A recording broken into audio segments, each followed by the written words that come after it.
آياتك الإلهي وحولي أن ينصركم الله فلا غالب لكم هذه إلهي إذيه الليو إلهي إذين قرقاره عد إذين كغالب نقونا يسامجرت هذه معيقاق إلهي أويا أو كان كوهي لنا إياه أو كو قرب تاقن الله أوياهي وحويان عد كارين يسامجرت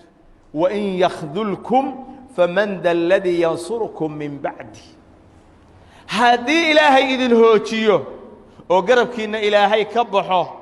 أو معينك إذن معينها يا إذن كديستو أو نسرقيس إذن كعشدو يا إذن قرقاري كره قف إلهي النعي هيلكيس إلهي كتوتيي إلهي قربكيسية معيقيس وصناهين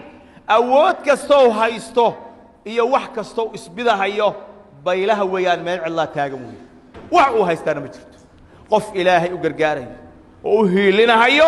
dadkoodhan haday dhinac ka noqdaan oo kulligood gees ka istaagaan ilaahay baa u gargaaraya subhanahu wa ta'ala cid ka qaalib noqonaysa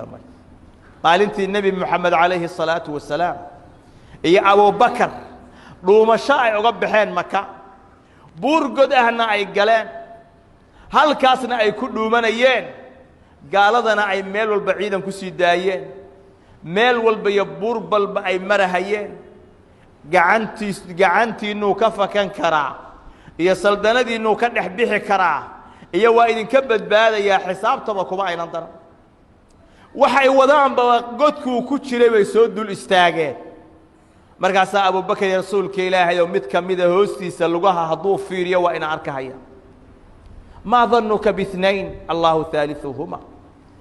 Umar oo kamalaynaysa Abu Bakar oo maxaad kamalaynaysa buu yiri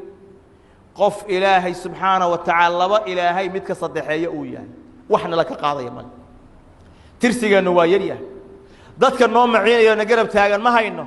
أنا جاي أديك عن هاي قد بان كشرنا عد نوسو قرمنا يصير نوهي اللي يسمله لكن صدح إله بان نوح ما لقعت كذا مساسا كودن بين من كيسا أجله هي نبي محمد عليه الصلاة والسلام مركو عيدا آدو فربضا مكا كسوق قلي oo tala farahooda ay ka baxday kuwa qaxa oo carara iyo kuwa isdhiiba iyo kuwa islaama ay u qaybsameen